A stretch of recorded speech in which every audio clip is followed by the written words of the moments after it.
Kenya کے شہر Nairobi کے اسلامی بھائیوں اور مدنی چینل کے ناظرین،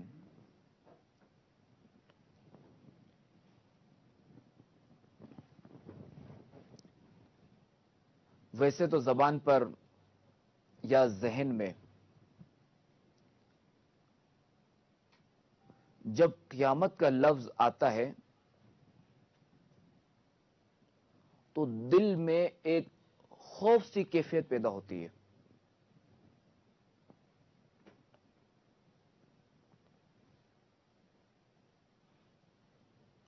لیکن قیامت کا دن اس سے بھی زیادہ اور بہت ہی زیادہ ہولناک ہے.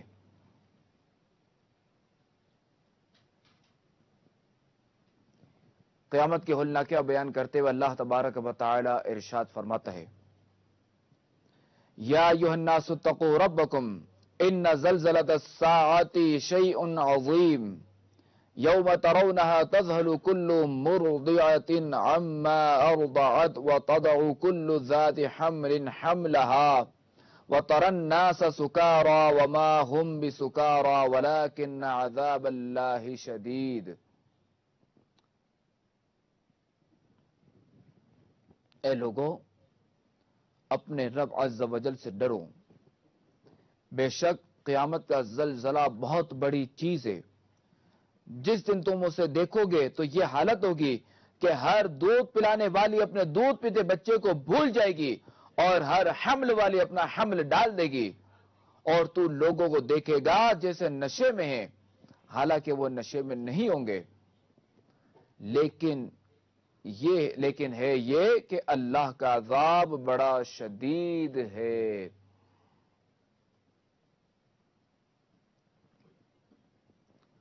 بعض مفسرین فرماتے ہیں کہ جب یہ دونوں آیات غزوہ بنی مصطلق میں رات کے وقت نازل ہوئیں تو رسول اللہ صلی اللہ تعالی علیہ وآلہ وسلم نے صحابہ کرام علیہم رضوان کے سامنے ان کی تلاوت فرمائی تو وہ ساری رات بہت روئے، اور جب صبح ہوئی تو انہوں نے اپنے جانوروں سے زینے نہ اتاری اور جس جگہ ٹھہرے وہیں خیمے نصب نہ کیے اور نہ ہی ہانڈیاں پکائیں، اور وہ غم زدہ، پرنم اور فکر مند تھے. میرے میٹھے میٹھے اسلامی بھائیوں اور مدنی چینل کے ناظرین، یہ ان ہستیوں کا حال تھا کہ جن سے اللہ تبارک و تعالی نے بھلائی کا وعدہ فرمایا ہے، اور ان میں سے بعض کو تو دنیا ہی میں زبان رسالت سے جنت کی بشارت مل چکی ہے. تو ہمیں قیامت کی شدت، ہیبت، ہولناکی اور اس کی سختی سے تو کہیں زیادہ ڈرنا چاہیے، کہ کیونکہ ہمارے ساتھ نہ تو کوئی ایسا وعدہ فرمایا گیا ہے جیسا کہ صحابہ کرام علیہم رضوان کے ساتھ فرمایا گیا تھا، اور نہ ہی ہمیں دنیا میں رہتے ہوئے قطعی جنت کی بشارت مل چکی ہو. لیکن افسوس فی زمانہ قیامت سے لوگوں کی غفلت انتہائی عروج پر نظر آ رہی ہے، اور نہ جانے کس امید پر وہ قیامت کے بارے میں بے فکر ہیں. ہمارے بزرگان دین رحمہم اللہ المبین کو قیامت کا اس قدر خوف ہوتا تھا کہ اگر تلاوت قرآن پاک کر رہے ہوتے تو جہاں قیامت کا ذکر آتا یا اس کا ذکر ہوتا تو ان کی آنکھوں سے اشکیں رواں رواں ہو جاتے، اور قیامت کے ہولناک منظر کا تصور کر کے بے ہوش ہو جایا کرتے تھے. چنانچہ امام جلال الدین سیوطی رحمت اللہ تعالی علیہ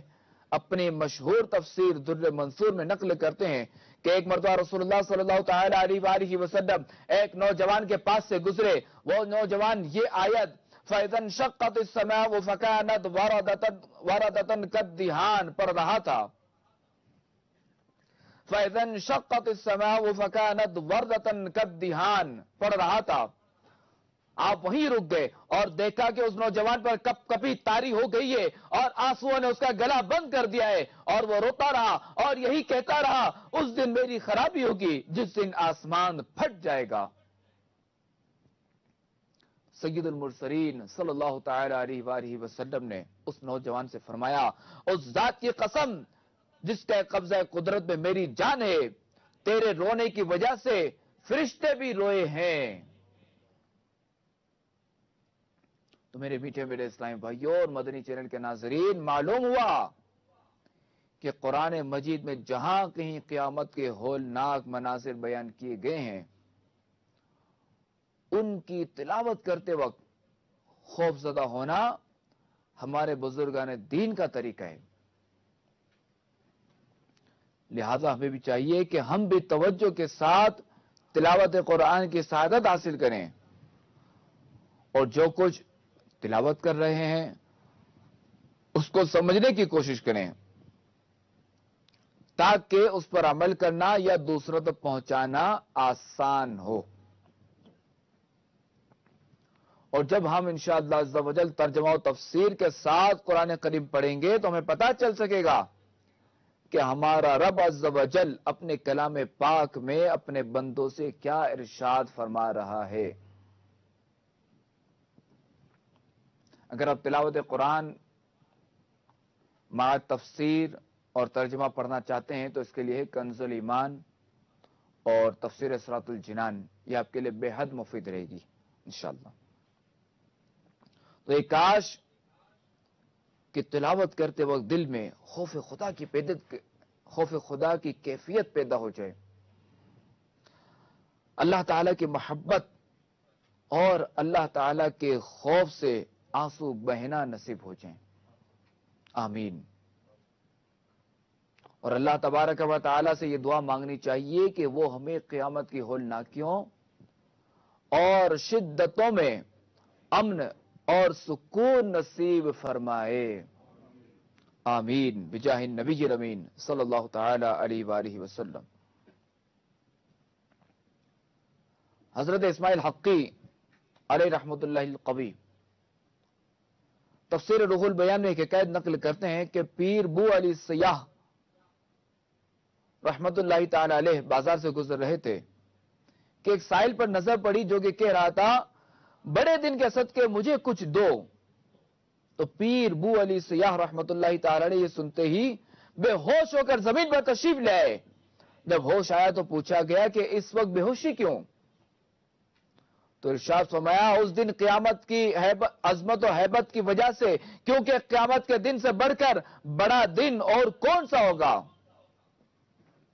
پھر فرمانے لگے، قلت حزن اور حسرت پر افسوس ہے، یعنی جسے اس دن کا غم اور حسرت نہیں، اس پر افسوس ہے۔ قیامت کے ہولناک منظر کو بیان کرتے ہوئے اللہ تبارک و تعالی پارہ 30 سورہ قاریہ کی آیت نمبر 1 تا 5 میں ارشاد فرماتا ہے، القاریۃ ما القاریہ وما ادراک ما القاریہ یوم یکون الناس کالفراش المبثوث۔ وہ دل دہلا دینے والی کیا ہے، اور تجھے کیا معلوم کہ وہ دل دہلا دینے والی کیا ہے؟ جس دن آدمی پھیلے ہوئے پروانوں کی طرح ہوں گے، یعنی جس طرح پروانے شعلے پر گرتے وقت منتشر ہوتے ہیں، اور ان کے لیے کوئی ایک جہت معین نہیں ہوتی، بلکہ ہر ایک دوسرے کے خلاف جہت سے جاتا ہے، یہی حال قیامت کے دن مخلوق کے انتشار کا ہوگا کہ جب انہیں قبروں سے اٹھایا جائے گا تو وہ پھیلے ہوئے پروانوں کی طرح منتشر ہوں گے اور ہر ایک دوسرے کے خلاف جہت کی طرف جا رہا ہوگا۔ وَتَكُونُ الْجِبَالُ كَالْعِهْنِ الْمَنْفُوشِ، پہاڑ رنگ برنگی دھنکی ہوئی اون کی طرح ہو جائیں گے، یعنی دل دہلا دینے والی قیامت کی ہولناکی اور دہشت سے بلند و بالا اور مضبوط ترین پہاڑوں کا یہ حال ہوگا کہ وہ ریزہ ریزہ ہو کر ہوا میں اس طرح اڑتے پھریں گے جس طرح رنگ برنگی اون کے ریزے دھنتے وقت اڑتے ہیں۔ تو اس وقت کمزور انسان کا حال کیا ہوگا؟ مفتی احمد یار خان نئی رحمۃ اللہ تعالی علیہ فرماتے ہیں کہ قیامت کا دن اتنا ہولناک ہوگا کہ انسان کو جو بات یاد ہوگی وہ بھی بھول جائے گا۔ امام غزالی رحمت اللہ تعالی علیہ فرماتے ہیں، اے مسکین، جس دن کی یہ عظمت ہے وہ کس قدر بڑا ہے، حاکم زبردست اور زمانہ قریب ہے، تو اس دن کے لیے تیاری کر لے جس دن تو دیکھے گا کہ آسمان پھٹ گئے، اس کے خوف سے ستارے جھڑ گئے، روشن ستاروں کی چمک ماند پڑ گئی، سورج کی روشنی لپیٹ دی گئی، پہاڑ چلنے لگے، پانی لانے والی اونٹنیاں کھلی پھرنے لگی، جنگلی جانور جمع ہو گئے، سمندر ابلنے لگے، روحیں بدنوں سے جا ملی، جہنم کی آگ بھڑکائی گئی، جنت قریب لائی گئی، پہاڑ اڑائے گئے اور زمین پھیلائی گئی، اور جس دن تم دیکھو گے کہ زمین میں زلزلہ برپا ہوگا، زمین اپنے بوجھ باہر نکال دے گی اور لوگ گروہوں میں بٹ جائیں گے تاکہ اپنے اعمال کا بدلہ دیکھیں، اور جس دن زمین اور پہاڑ اٹھا کر پٹک دیے جائیں گے اس دن عظیم واقعہ رونما ہوگا اور آسمان پھٹ جائیں گے حتیٰ کہ ان کی بنیادیں کمزور پڑ جائیں گی، فرشتے ان کے کناروں پر ہوں گے، اور اس دن تمہارے رب عز و جل کے عرش کو 8 فرشتوں نے اٹھایا ہوگا، اس دن تم سب کو پیش ہونا ہوگا اور تم سے کوئی بھی بات پوشیدہ نہ ہوگی۔ جس دن پہاڑ چلیں گے اور تم زمین کو کھلی ہوئی دیکھو گے، جس دن زمین کانپے گی اور پہاڑ ٹکڑے ٹکڑے ہو کر اڑنے والی گرد بن جائیں گے، جس دن انسان بکھرے ہوئے پتنگوں کی طرح ہو جائیں گے اور پہاڑ دنی بھی روئی کے گالوں کی طرح ہو جائیں گے، اس دن ہر دودھ پلانے والی دودھ پیتے بچے سے غافل ہو جائے گی اور ہر حمل والی کا حمل گر جائے گا، اور تم لوگوں کو نشے کی حالت میں دیکھو گے، حالانکہ وہ نشے کی حالت میں نہیں ہوں گے، لیکن اللہ تعالی کا عذاب سخت ہوگا۔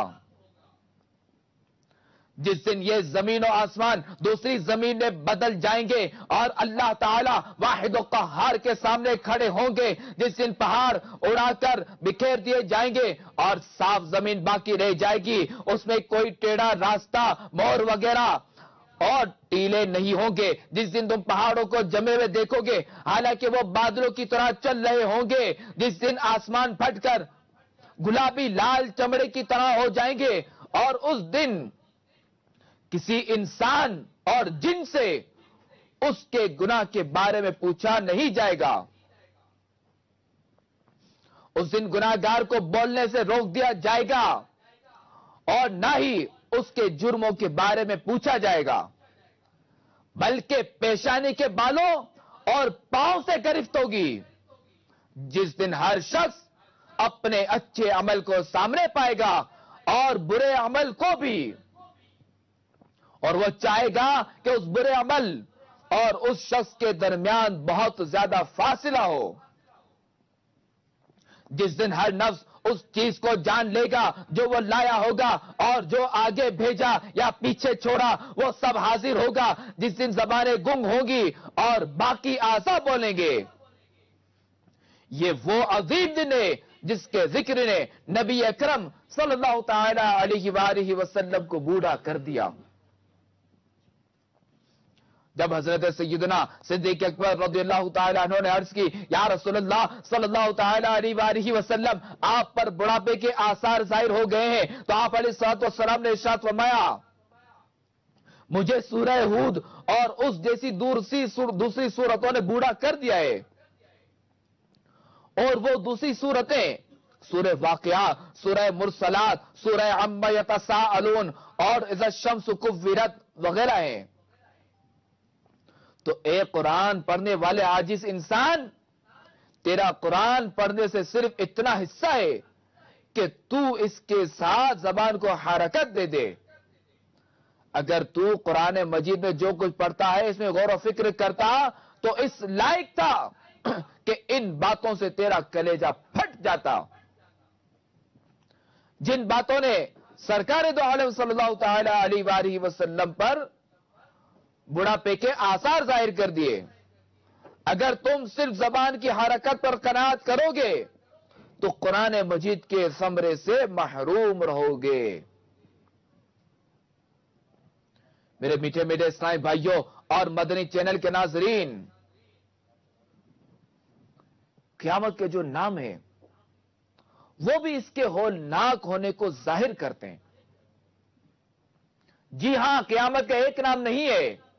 بلکہ کئی نام ہیں۔ چنانچہ امام غزالی رحمت اللہ تعالی علیہ احیاء العلوم میں لکھتے ہیں، قیامت کے نام لکھتے ہیں: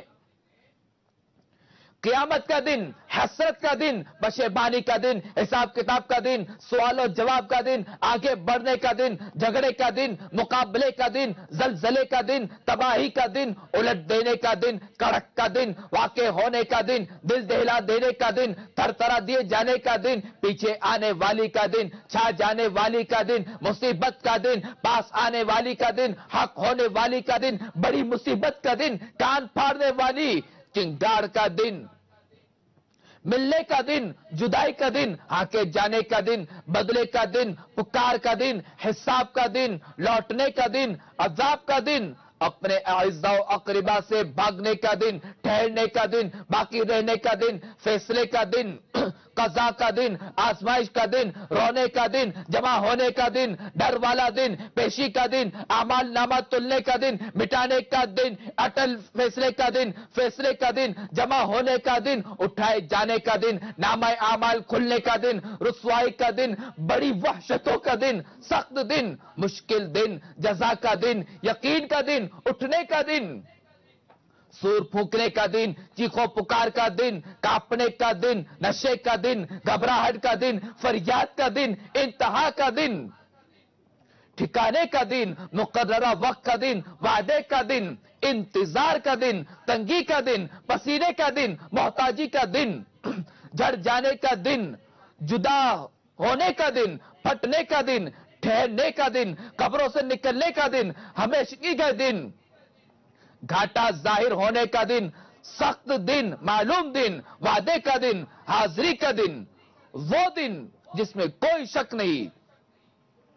وہ دن جس میں دلوں کے رازوں کی جانچ ہوگی، وہ دن جس میں کوئی جان دوسری جان کا بدلہ نہ ہوگی، وہ دن جس میں آنکھیں کھلی کی کھلی رہ جائیں گی، وہ دن کوئی دوست کسی دوست کے کچھ کام نہ آئے گا، جس دن ایک جان دوسری جان کے لیے کسی چیز کی مالک نہ ہوگی، جس دن جہنم کی طرف دھکا دے کر دھکیلے جائیں گے، جس دن آگ میں اپنے منہوں پر گھسیٹے جائیں گے، جس دن ان کے منہ الٹ الٹ کر آگ میں تلے جائیں گے، جس دن کوئی باپ اپنے بچے کے کام نہ آئے گا، جس دن آدمی بھاگے گا اپنے بھائی اور ماں باپ سے، جس دن نہ بول سکیں گے اور نہ اجازت ملے گی کہ عذر کریں، وہ دن جو اللہ تعالیٰ کی طرف سے ٹلنے والا نہیں، اس دن لوگ بے لباس ہوں گے اور آگ پر تپائے جائیں گے، جس دن نہ مال کام آئے گا نہ بیٹے، جس دن ظالموں کو ان کے بہانے کچھ کام نہ دیں گے اور ان کے لیے لعنت ہے اور ان کے لیے برا گھر، جس دن بہانے رد کر دیے جائیں گے، جس دن چھپی باتوں کی جانچ ہوگی، پوشیدہ ظاہر ہو جائے گا اور پردے کھل جائیں گے، جس دن آنکھیں جھک جائیں گی، آوازیں رک جائیں گی، دائیں بائیں کوئی توجہ نہ رہے گی، چھپی باتیں کھل جائیں گی، خطائیں سامنے آ جائیں گی، جس دن بندوں کو پیشی کے لیے چلایا جائے گا اور ساتھ میں گواہ بھی ہوں گے، بچہ بوڑھا ہو جائے گا اور بڑے کی عقل زائل ہو جائے گی، بس اس دن ترازو رکھے جائیں گے اور نامہ اعمال کھولے جائیں گے، جہنم ظاہر ہو جائے گی اور کھولتا پانی جوش مار رہا ہوگا، آگ لپٹیں مارے گی اور کافر مایوس ہو جائیں گے، جہنم بھڑکائی جائے گی اور رنگ بدل جائیں گے، زبانیں گنگ ہو جائیں گی اور انسان کے اعضاء گفتگو کریں گے، کام کریں گے، بات کریں گے۔ تو میرے میٹھے میٹھے اسلامی بھائیوں اور مدنی چینل کے ناظرین، آئیے ہم کچھ غور و فکر کریں، کچھ دیر کے لیے اپنے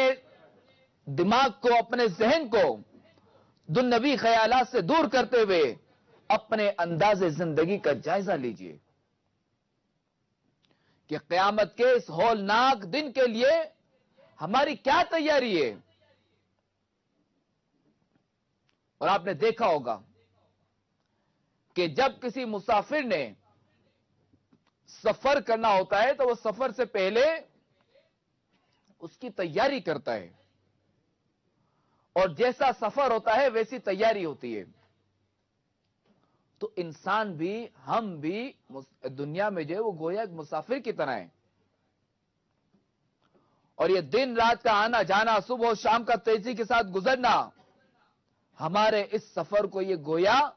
کم کیے جا رہے ہیں۔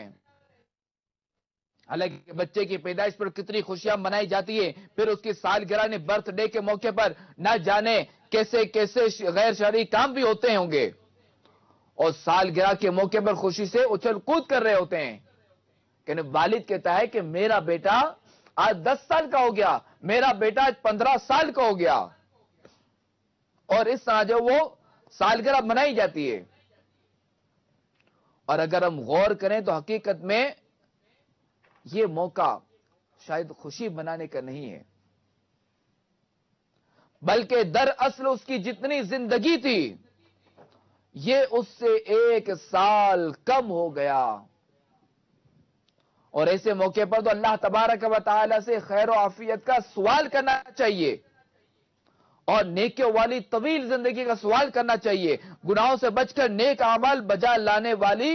زندگی ملنے کا سوال کرنا چاہیے۔ مگر افسوس صد افسوس، ہمارے شب و روز اللہ تبارک و تعالیٰ کی نافرمانیوں میں گزرتے جا رہے ہیں۔ کہیں شراب و رباب کی محفلیں سجی ہیں تو کہیں حیا کا جنازہ نکلا ہوا ہے، کہیں دوستی کے نام پر جوان لڑکے اور لڑکیاں اسلام کے پیارے اصولوں کو توڑ کر اپنے آپ کو گناہوں کی دلدل میں پھنسائے جا رہے ہیں، تو کہیں احترام مسلم کو ایک طرف رکھ کر ظلم و ستم کی آندھیاں چل رہی ہیں۔ ہمیں کیا ہو گیا ہے؟ کیا ہمیں مرنا نہیں ہے؟ ہماری آنکھوں سے غفلت کا پردہ کب اٹھے گا کہ روز بروز اٹھنے والے جنازے سے ہم عبرت حاصل کیوں نہیں کرتے؟ اے کاش ہم خواب غفلت سے بیدار ہو کر اس طویل سفر کی جس کے آنے کا کسی کو انکار نہیں،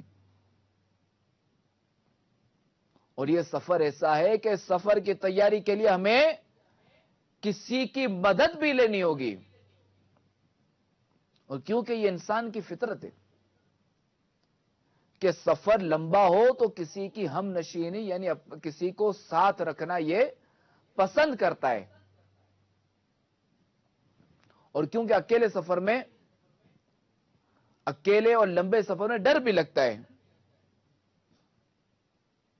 تو ہمیں اس سفر کی تیاری میں کیا کیا ساتھ لینا ہوگا اس کی معلومات بھی لینی ہوگی۔ جی ہاں، اس کے لیے ہمیں سب سے پہلے اللہ تبارک و تعالی کی بارگاہ میں اپنے گناہوں سے پکی اور سچی توبہ کرنی ہوگی، پھر سنجیدگی کے ساتھ میدان عمل میں اپنے آپ کو آگے بڑھانا ہوگا، نیک اعمال کی بجا آوری کے لیے اخلاص کے ساتھ کوشش کرنی ہوگی، اور اس سفر کی تیاری کے لیے اچھی صحبت اپنانی ہوگی، اور ہم دامن مصطفیٰ کو مضبوطی سے تھام لیں، اور رسول اللہ صلی اللہ تعالی علیہ وآلہ وسلم کی مبارک زندگی ہمارے لیے بہترین نمونہ ہے، اور اللہ تبارک و تعالیٰ کا لاکھ لاکھ شکر ہے کہ اس نے ہمیں اس دور میں دعوت اسلامی کا مدنی ماحول نصیب فرمایا، اور یہ مدنی ماحول ہمیں سفر آخرت کی تیاری کا ذہن دیتا ہے، یہ اس کی سوچ دیتا ہے۔ تو میٹھے میٹھے اسلامی بھائیو، آئیے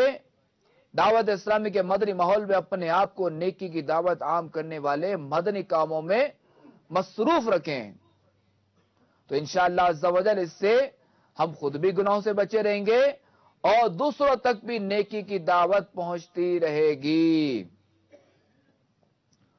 تو دعوت اسلامی کے تحت جو ہے وہ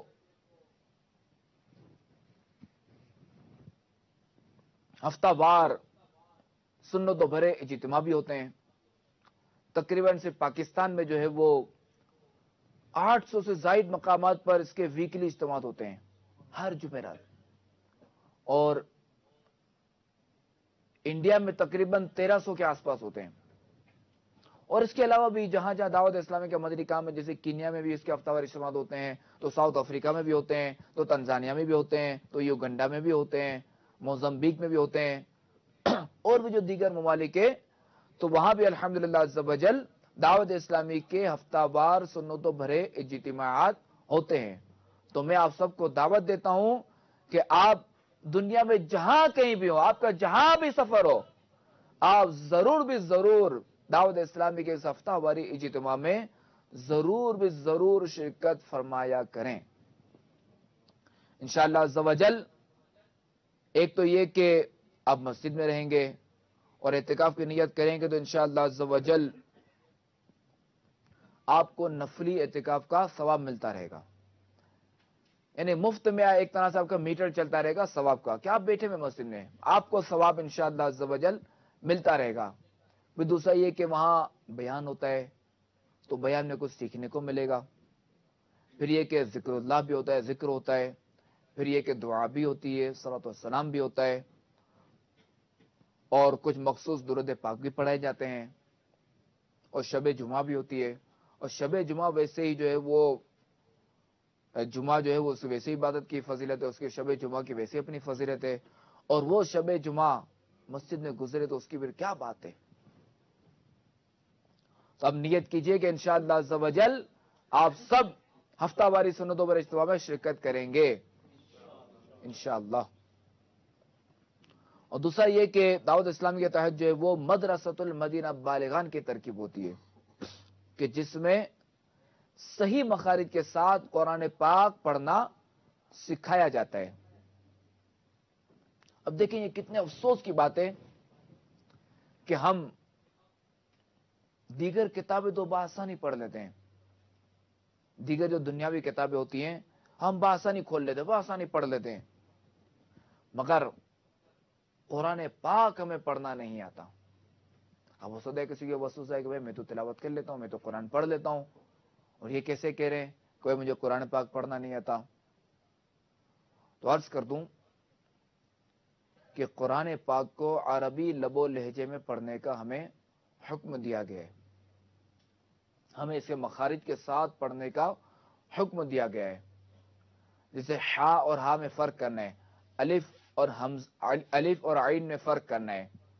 خا میں فرق کرنا ہے، صاد اور سین میں فرق کرنا ہے، سین اور شین میں فرق کرنا ہے، وا اور ضاد میں فرق کرنا ہے، کاف اور قاف میں فرق کرنا ہے. تو اسے کہتے ہیں مخارج. اور روایت میں آتا ہے کہ اگر کوئی قرآن جو ہے وہ بعض کاریوں پر لعنت بھیجتا ہے، یعنی قرآن ان پر لعنت بھیجتا ہے کہ جو اس کی تلاوت کرتے ہیں، ایسے تلاوت کرنے والوں پر لعنت بھیجتا ہے کہ جو قرآن پاک کو معاذ اللہ غلط پڑھتے ہیں. تو ہم پر صحیح قرآن پڑھنا فرض ہے، درست مخارج کے ساتھ قرآن پڑھنا فرض ہے. اگر ہم اس کی تلاوت کریں تو اس کے مخارج ہمارے درست ہونے چاہیے کہ یہ فرض ہے. اور جہاں تک نماز کی بات ہے کہ ہر عاقل بالغ مرد و عورت پر 5 وقت کی نماز فرض ہے. تو یہ بھی عرض کر دوں کہ یہ ہمارا فرض اسی وقت ادا ہوگا کہ جب اس کی شرائط مکمل ہوں گی، اور شرائط کے بعد فرائض کی باری آتی ہے. پہلے تو شرائط جو کہ فرائض سے باہر ہیں پہلے تو وہ مکمل ہو، اور پھر جب فرض کی باری آئے گی تو یہ سارے فرائض مکمل ہو. اور پہلی شرط جو ہے وہ طہارت ہے، اور آخری شرط جو ہے نا وہ تکبیر تحریمہ ہے. اور پہلا فرض تکبیر تحریمہ ہے، اور آخری فرض جو ہے نا یہ خروج بسنعہ ہے، یعنی بندہ نماز میں داخل ہو گیا اللہ اکبر کہہ کر. اب خروج بسنعہ یعنی نماز سے باہر نکلنے تک کوئی بھی ایسا فعل نہیں ہونا چاہیے کہ جس سے وہ اپنی نماز پوری ہونے سے پہلے ہی وہ باہر ہو چکا. اب جیسے شرائط مکمل ہیں، اب اس نے اللہ اکبر کہہ لیا، اب رمضان میں جیسے آپ دیکھتے ہوں گے یا بعض اوقات مسجدوں میں دیکھتے ہوں گے کہ امام صاحب کے پیچھے بندہ کھڑا ہوا ہے قیام میں، اس نے اللہ اکبر کہہ لیا، قیام میں کھڑا ہے، ایک بار آنکھ ہو جائے، دوسری بار ہو جائے. اب جیسے تیسری بار ہاتھ اٹھائے گا تو وہ سلام تو بہت دور کی بات ہے. یہ اب بھی جیسے اس نے ہاتھ اٹھایا نا وہ نماز سے باہر ہو گیا, اس کی نماز ٹوٹ گئی, وہ اپنی نماز سے نکل گیا, اس کی نماز پوری نہیں ہوئی. تو یہ مسائل سیکھنا ہم پر ضروری ہیں. اچھا, اسی طرح قراءت یہ بھی فرض ہے. اب جیسے الحمدللہ رب العالمین, یہ سورہ فاتحہ کی پہلی جو آیت ہے, اب اس کو اگر کوئی معاذ اللہ الحمد پڑھتا ہے, الحمدللہ رب العالمین, تو بھی نماز سے باہر ہو جائے گا. اور الحمدللہ رب العالمین پڑھتا ہے تو بھی یہ نماز سے باہر ہو جائے گا, اسے نماز ٹوٹ جائے گی, چونکہ اس نے قرآن غلط پڑھا اور یہاں معنی فاسد ہو گیا, معنی غلط ہو گیا. تو لہذا ما یجوز بہ الصلاۃ, کہ اتنی قراءت کے جس سے ہمارا فرض ادا ہو جائے, اتنا قرآن پاک ہمیں یاد کرنا فرض ہے. اور اتنی قراءت کے جس سے ہماری نماز پوری ہو جائے, اتنا قرآن کریم پڑھنا ہم پر, اتنا قرآن کریم یاد کرنا ہم پر واجب ہے. جیسا کہ سورہ فاتحہ اور کوئی بھی ایک چھوٹی سورت یا کوئی بھی 3 آیات, ان سب کا یاد کرنا واجب ہے. اور التحیات للہ والصلوات, یہ بھی یاد کرنا واجب ہے. باقی یہ کہ اللہ اکبر بندہ آرام سے کہہ لیتا ہے, اور السلام علیکم ورحمۃ اللہ, بس خالی بندہ جو نا پہلے یہ یاد کر لے, یہ امپورٹنٹ. پھر ان کو یہ ترجیح دے, ان کو پہلے یاد کرے, باقی چیزیں سیکھنا چاہے سیکھنی چاہیے. کہ ہم دنیاوی معاملے میں ہر چیز سیکھتے ہیں, کہ تھوڑا سا وہ آئی یا ٹی یا کچھ ہوتا ہے تو ہم اس کے بارے میں پوچھنے دیں, یا ٹی کا مت بیچ میں کیوں, یہ سائلنس ہے, یہ کیا ہے, اس کو پڑھیں گے یا نہیں پڑھیں گے, اس کا کیا پروناؤنسیشن ہے, یہ سارا ہم سیکھتے ہیں نا دنیاوی معاملے میں. تو ظاہر ہے کہ ہمیں اپنے اخروی معاملات میں سیکھنا چاہیے. تو الحمدللہ عز و جل دعوت اسلامی کے تحت جو ہے مدرسۃ المدینہ بالغان, اس کی بھی ترکیب ہوتی ہے, جس میں صحیح مخارج کے ساتھ قرآن پاک پڑھنا سکھایا جاتا ہے, نماز کا پریکٹیکل بھی کرایا جاتا ہے, نماز بھی درست کرائی جاتی ہے, اور دیگر دعائیں بھی یاد کرائی جاتی ہے, دیگر سنتیں اور آداب بھی سکھائے جاتے ہیں, تاکہ ایک عام مسلمان کی زندگی سنتیں اور آداب کے مطابق گزرے. کیونکہ ہمارا دین وہ ہے, ہمارا مذہب وہ ہے, ہمارا مذہب اسلام ہے. یہ ہمیں سونے سے لے کر جاگنے تک اور جاگنے سے لے کر سونے تک کہ سارے اصول ہمیں سکھاتا ہے, سارے ڈھنگ سکھاتا ہے, سارے طریقہ سکھاتا ہے. وہ سونا کس طرح ہے, اچھا وہ سیدھی کروٹ کے بل لیٹنا چاہیے. امام غزالی رحمۃ اللہ تعالی علیہ لکھتے ہیں کہ سیدھی کروٹ بندہ لیٹے, قبلہ رو لیٹے. اچھا اب سیدھی کروٹ لیٹے گا تو چونکہ یہاں بیچ میں ہڈی ہے, دل یہاں ہے, یہاں بیچ میں ہڈی ہے. اب جب یہ سیدھی کروٹ لیٹے گا تو یہ دل جو ہے یہ ہڈی کی طرف آ جائے گا. اب اگر یہ الٹی طرف لیٹتا ہے تو دل اس کا لٹک جائے گا. اگر یہ الٹی طرف لیٹ کر سوئے گا تو غافل سوئے گا, سیدھی طرف لیٹ کر سوئے گا تو غفلت نہیں ہوگی. اس کو یوں سمجھ لیجئے کہ اگر وہ گھنٹی رکھے گا, الارم رکھے گا اٹھنے کے لیے, اگر سیدھی کروٹ لیٹے گا تو جلدی اٹھ جائے گا, الٹی کروٹ لیٹے گا تو چانس ہے کہ شاید نہ اٹھے یا بہت دیر سے اٹھے, کیونکہ دل لٹک گیا نا اور رگیں اس کی کیا کہتے ہیں مڑ گئیں. تو یہ غافل بندہ سوتا ہے. اچھا وہ منڈیر کے پاس نہیں سونا چاہیے, یعنی ایسی جگہ پہ ہمیں سونے کی اجازت نہیں ہے, ہمیں منع کیا گیا ہے کہ جہاں گرنے کا خطرہ ہو. اچھا بھائی کھانا کس طرح کھانا ہے, جی بھائی ایک پاؤں بچھا کر ایک پاؤں کھڑے ہو کر ہمیں کھانا ہے. کیونکہ اگر کوئی 4 زانو ہو کر کھاتا ہے تو اسے تلی کا مرض بڑھنے کا خطرہ ہے. سنت بھی یہی کہ ایک پاؤں سیدھا پاؤں کھڑا کر کے الٹا پاؤں بچھا کر گئے. بھائی کھانے سے پہلے پانی پی لے, کہ کھانے سے پہلے پانی شفا, بیچ میں دوا اور آخر میں وبا. ہمیں اسلام نے بتا دیا, اور آج سائنس بھی کہتی ہے کہ کھانے کے بعد جو لوگ کولڈ ڈرنک پیتے ہیں, پانی پیتے ہیں, تو اس سے دیگر امراض جنم لیتے ہیں, ایسے امراض ہوتے ہیں, بالخصوص کولیسٹرول اور دیگر بیماریاں ہوتی ہیں. تو دیکھیں ہمارا کیسا پیارا مذہب ہے کہ ہمیں ہر چیز کا ہمیں سلیقہ سکھاتا ہے, ڈھنگ سکھاتا ہے. بھائی والدین کے کیا حقوق ہے, یہ اولاد کے لیے. والدین پر اولاد کے کیا حقوق ہے, یہ بھی ہمارا مذہب سکھاتا ہے. شوہر کا بیوی پر کیا حق ہے, بیوی کا شوہر پر کیا حق ہے, ہمارے پڑوسی کا ہم پر کیا حق ہے. اگر ہم کوئی چیز خریدے تو کس طرح خریدے, اس کا کیا طریقہ ہے. اگر ہم کسی سواری میں بیٹھے تو اس کا کیا طریقہ ہے. اگر ہم سڑک پہ چل رہے ہیں تو اس کا کیا طریقہ ہے. آیا ہم بیچ روڈ پہ چلیں یا سائڈ پر چلیں, یہ سارے طریقے جو ہمارا مذہب ہمیں سکھاتا ہے. تو ہمارا مذہب ایسا پیارا پیارا مذہب ہے. تو اگر ہم اپنے مذہب کے مطابق، اپنے مذہب کے اصولوں کے مطابق اگر ہم چلیں نا تو ہمارے وارے نہیں آ رہے ہیں. اور بندہ اگر اپنے مذہب کے مطابق چلتا ہے، دین اسلام پر چلتا ہے، تو ایسا تھوڑی کہ اگر وہ دین اسلام کے مطابق چلے گا تو اس کو کاروبار سے چھن جائے گا، اگر وہ نوکری کرتا ہے وہ سے چلی جائے گی، اگر وہ مالدار ہے تو کنگال ہو جائے گا، اگر وہ روزگار ہے تو بے روزگار ہو جائے گا. ایسا تھوڑی ہے. نہیں، مذہب پر چل کر جو ہے وہ اس کے کاروبار میں اور برکت ہوگی، بلکہ وہ شرعی اصولوں کے مطابق کاروبار کرے گا تو بہت اس کے لیے فائدہ ہے، بہت برکت ہے. اور اب دیکھیں نا کہ فاروق اعظم رضی اللہ تعالی عنہ نے اپنے دور خلافت میں فرمایا تھا کہ ہمارے بازار میں صرف وہی آئے جو دین میں فقیہ ہو، یعنی ہمارے بازار میں صرف عالم ہی آئے گا، غیر عالم کو آنے کی ضرورت نہیں ہے ہمارے بازار میں خرید و فروخت کرنے کے لیے. تو پہلے کا دور ایسا تھا کہ جو کاروباری حضرات تھے اور بیچنے والے بھی اور خریدنے والے بھی دونوں عالم ہوتے تھے. اللہ ہمیں جو بھی ہم پر فرض علوم ہے ہمیں وہ حاصل کرنے کی توفیق عطا فرمائے. تو میرے میٹھے میٹھے اسلام بھائیوں، جو اسلام بھائی درست مخارج کے ساتھ قرآن پاک پڑھنا نہیں جانتے اور جن کا یہ ذہن بنا کہ ٹھیک ہے اگر انہوں نے پہلے کہیں قرآن پاک پڑھا ہوا ہے، وہ اگر چاہتے ہیں تو اپنا قرآن پاک سنا دیں اور اپنی زندگی قرآن و سنت کے مطابق گزاریں، تو وہ مدرسۃ المدینہ بالغان میں داخلہ لیں.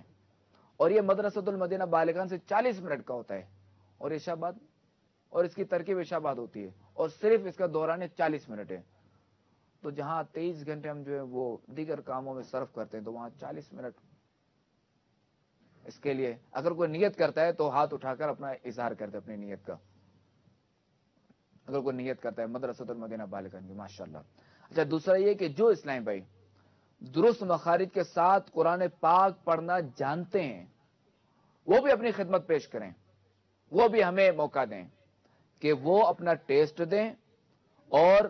وہ درست مخارج کے ساتھ قرآن پاک پڑھنا یعنی مدرسۃ المدینہ بالغان میں پڑھنا شروع کرا دیں. چونکہ حدیث پاک میں ہے نا کہ خیرکم من تعلم القرآن وعلمہ، کہ تم میں سے بہتر وہ ہے کہ جو قرآن سیکھے اور دوسروں کو سکھائے.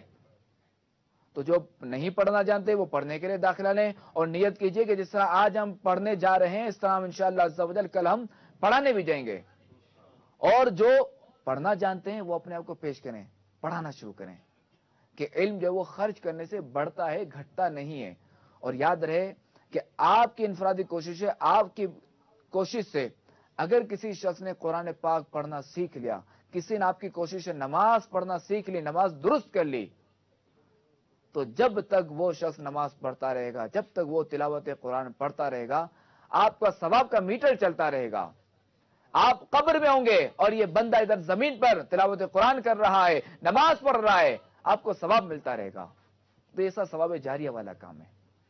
تو اللہ تبارک و تعالیٰ سے دعا ہے کہ اللہ تبارک و تعالیٰ اس دعوت اسلامی کے مدنی ماحول کو شاد و آباد رکھے کہ جو ہمیں ایسی پیاری پیاری سوچ دیتا ہے. اللہ تعالیٰ امیر سنت کا سایہ دراز فرمائے، ان کے علم و عمر میں برکتیں عطا فرمائے. اللہ تعالیٰ علماء اہل سنت و مشائخ اہل سنت کا سایہ ہمارے سروں پر دراز فرمائے، انہیں درازی عمر بالخیر عطا فرمائے. اللہ تعالیٰ عالم اسلام پر اپنا خاص فضل و کرم فرمائے. آمین بجاہ النبی الامین صلی اللہ تعالی علیہ وآلہ وسلم. صلو علی الحبیب. صلاۃ و سلام علیک یا سیدی.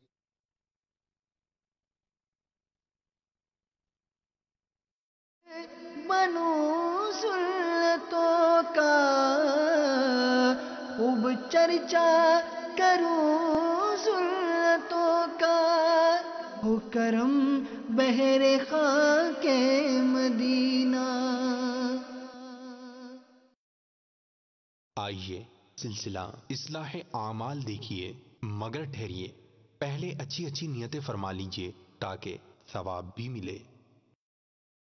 فرمان مصطفیٰ صلی اللہ تعالی علیہ وآلہ وسلم، نیت المؤمنی خیر من عملی، مومن کی نیت اس کے عمل سے بہتر ہے. اللہ عز و جل کی رضا پانے اور ثواب کمانے کی غرض سے سلسلہ دیکھنے سے پہلے اچھی اچھی نیتیں فرما لیجئے. اللہ عز و جل کی رضا کی خاطر علم دین حاصل کروں گا، سیکھ کر دوسروں تک نیکی کی دعوت پہنچاؤں گا، خاص خاص باتیں لکھوں گا، اول تاخر دیکھوں گا. میرے اعمال کا بدلہ تو جہنم ہی تھا، میں تو جاتا مجھے سرکار نے جانے